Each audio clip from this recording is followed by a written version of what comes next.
Welcome to the Big Four Accounting Firms podcast, brought to you by big4accountingfirms.com. If you enjoy our show, don't forget to help us out by subscribing to this podcast, sharing it with a friend, and providing us with a review on iTunes. Check out the show notes below for the link. Thanks, and enjoy the show.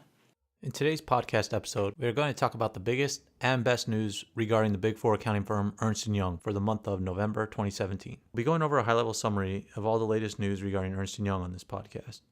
But to get more details, make sure to visit our website, big4accountingfirms.com, and go over to our blog and check out the latest post regarding Ernst & Young.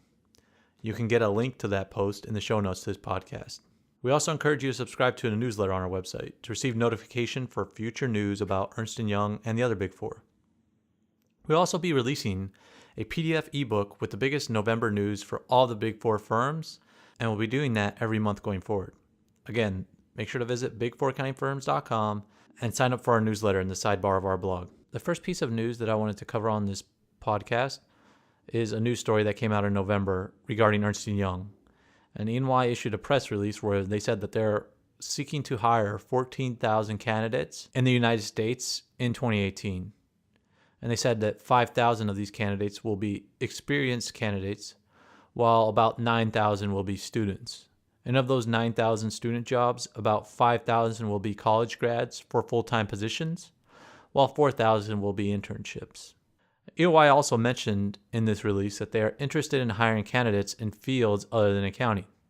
They're looking for fields like scientific fields, and the reason they're looking at scientific fields is that so they can seek out candidates that are more analytical and innovative. And even though they're looking for these scientific people, they'll also still be hiring the typical accounting fields, such as auditors, tax people, and advisory people. Ernst & Young also mentioned that they are looking for candidates that are ethnically diverse, and they're also looking for women. And they said that they are applying a three-pronged approach to helping women and ethnically diverse people advance in their careers. And this three-pronged approach is, number one, they're going to illuminate a path to leadership for these individuals. Number two, they'll create a culture that enables flexibility. And number three, they'll build a supportive and inclusive environment where all differences are valued. Now, my takeaway from this, I think E&y is taking a lot of credit here for some diversity initiatives, but I feel like the success of those diversity initiatives can't really be measured. So if they fail, there's nothing to really measure them against. For example, Ernst & Young doesn't cite the number of diverse people that they seek to hire, and they also don't mention any retention goals for those diverse people. But there are also some unique statistics that came out of this press release. E&y mentioned that 30% of their U.S. executive hires were women, while 49% of their entry-level hires were women. So that's to encourage women to apply for jobs within the U.S. And they also mentioned that they invested $500 million in training their employees.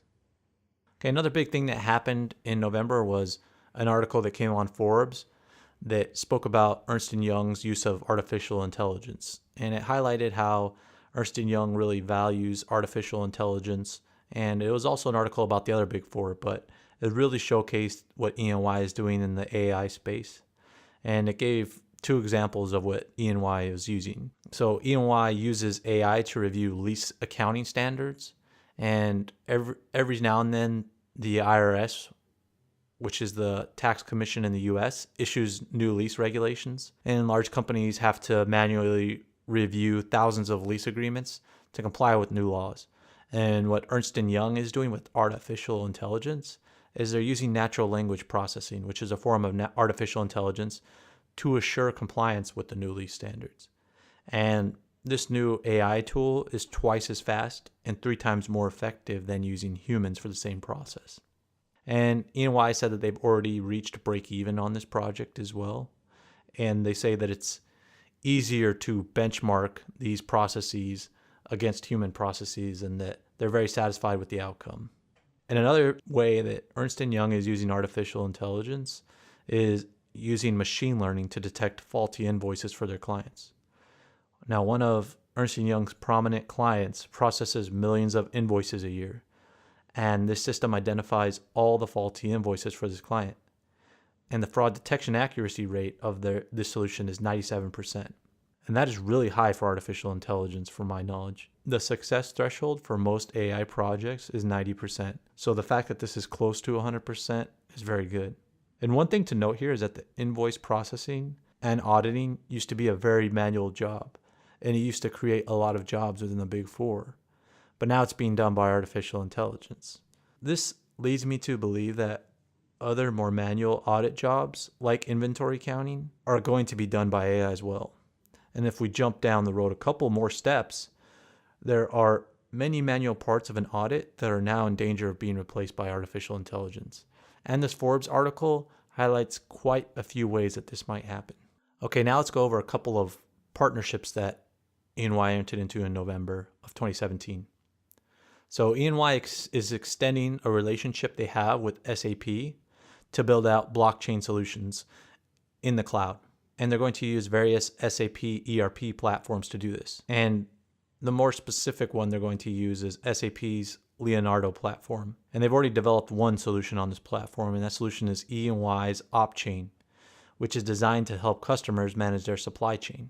And it uses smart contracts developed on the blockchain to manage ownership within the supply chain. And this is just proof that blockchain is becoming more common in the accounting industry. If E&Y, which is one of the largest accounting firms, is building solutions with SAP, which is one of the largest accounting ERP developers, it's only a matter of time before every ERP is in the cloud and has many blockchain solutions. And there are also many quotes from E&Y leadership and SAP's leadership on this new partnership. Paul Brody, who is E&Y's global innovation leader, said the following: "Blockchains are quickly becoming routine tools for business processing that companies can use to manage and take action from the huge amounts of data their systems collect and process. This data is often collected across a disconnected, fragmented infrastructure. E&Y OpsChain on SAP Leonardo will help companies quickly develop and deploy blockchain solutions that connect business operations across their systems on a platform already widely used by companies worldwide."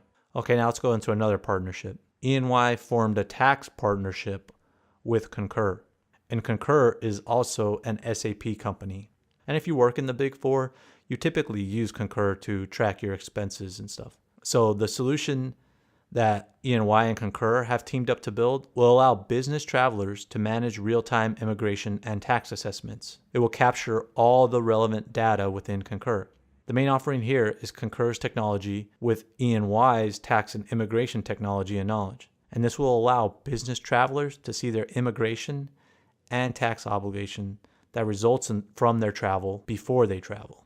So next I wanted to go over some big office location announcements for Ernst & Young. And the biggest one is Ernst & Young will be occupying a new building in New York.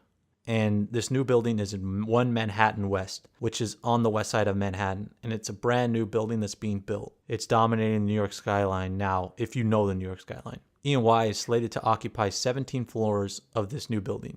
And what the biggest news here is that they're going to be moving from their current location of 5 Times Square.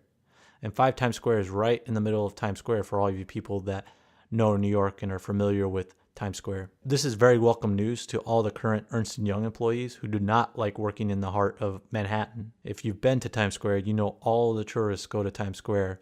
And if you work in Times Square, then you have to walk around all these people and this congestion. And so now Ernst & Young is now moving out of Times Square and will be on the west side, which is a little bit less crowded. In conclusion, we've learned a number of things from these November news stories for Ernst & Young. You can see that they are heavily investing in new technologies like artificial intelligence and blockchain. And we've talked about blockchain before on this podcast. And E&Y is very heavily invested in it now, as you can see that they've partnered with SAP and they're developing solutions, and they already have a solution in the marketplace. So it's good for you to stay up to date on the blockchain. Another big deal that E&Y released in the month of November is the news of their new hires that they will be hiring this year and what they are looking for in candidates. To find out more about what they are looking for in their candidates, make sure to head over to our website and check out the show notes for the relevant links. We appreciate your help in growing this podcast so we can continue to bring you the best Big Four content possible. You could help us out by providing a review on iTunes, sending us an email with your comments, and don't forget to share with your friends.